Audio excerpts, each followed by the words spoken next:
আমরা দেখব হচ্ছে প্রত্যেকটা প্রোডাক্টের হচ্ছে ইমেজ ওয়াইজ কালার ভেরিয়েশন করা আর কি। মানে অর্থাৎ প্রত্যেকটা কালারের মধ্যেই ইমেজ অ্যাড করে দেওয়া।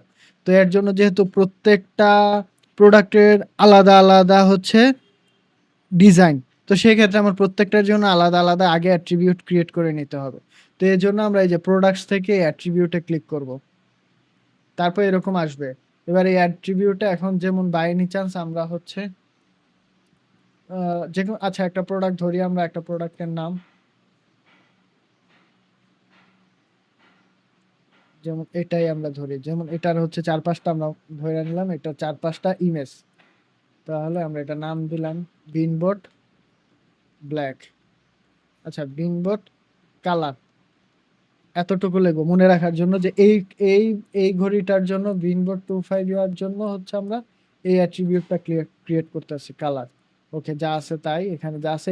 এবার এখানে ডিজাইন পার্টটা কিরকম হবে, যেমন সোয়াচের স্টাইল হচ্ছে সিলেক্ট করলে যেরকম দেখাবে, যেটা নাই ওইটা হচ্ছে যে এরকম দেখাবে, আর এটা হচ্ছে বক্স আকারে আমি দিয়ে দিলাম। দিয়ে এটা একটু বড় সাইজ, যেহেতু ইমেজ শো করা হবে একটু এল সাইজ দিলাম। দিয়ে যা আছে তাই দিয়ে অ্যাট্রিবিউটে ক্লিক করলাম, সাথে সাথে আমার এই যে এখানে চলে আসলো। এখন আমরা এটার ভেরিয়েশন ধরলাম দুইটা ভেরিয়েশন, তাহলে কনফিগার টার্মসে ক্লিক করবো, দুইটা ভেরিয়েশনে দুইটা কালার, একটা ব্ল্যাক, এই যে ব্ল্যাক ক্লিক করলাম। এবং এখান থেকে এই যে ইমেজ, এই ইমেজের উপরে ক্লিক করব, ক্লিক করে ধরলাম এই যে এটা আমাদের ব্ল্যাক ভেরিয়েশন, ব্ল্যাকে ক্লিক করলাম, করে যা আছে আর কিছু তো আমার দরকার নেই, দিয়ে অ্যাড দিলাম। আরেকটা দিব হচ্ছে গিয়ে ব্লু,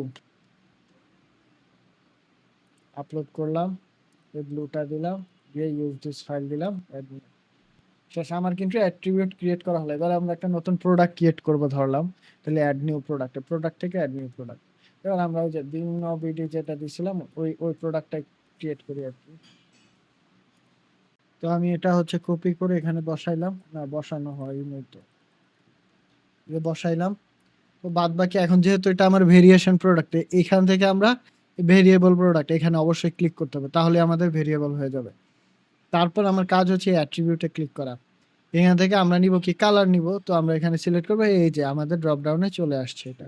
এটা সিলেক্ট করার সাথে সাথে আমরা যে ভেরিয়েশনগুলো ক্রিয়েট, এই যে এখানে ক্লিক করবো, এই যে ব্লু ব্ল্যাক হইলো। এবার সেভ অ্যাট্রিবিউটে ক্লিক করব, ক্লিক করার সাথে সাথে আমরা এই যে এরকম একটা লোড হইলো। এবার আমরা ভেরিয়েশনে চলে যাব, এইখান থেকে এই যে অ্যাড ম্যানুয়ালি বা জেনারেট ভেরিয়েশন, যে কোনো জেনারেট ভেরিয়েশন অটোমেটিক ওই দুইটার ভেরিয়েশন ক্রিয়েট করবো, আমরা জেনারেটই দিই,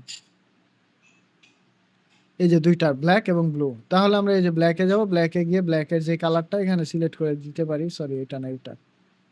আর এখান থেকে ওটার প্রাইস কত, যেমন রেগুলার প্রাইস 299, সেলে ব্যস্ত আছে 4 টাকা। সেম ব্লুতেও আমরা ব্লুর একটা ইমেজ দিয়ে দিই। এটা এটা ইমেজ দিলে হয় কি, ওই যখন সিলেক্ট করবো তখন এই মেন প্রোডাক্টের ইমেজটা চেঞ্জ হবে আর কি।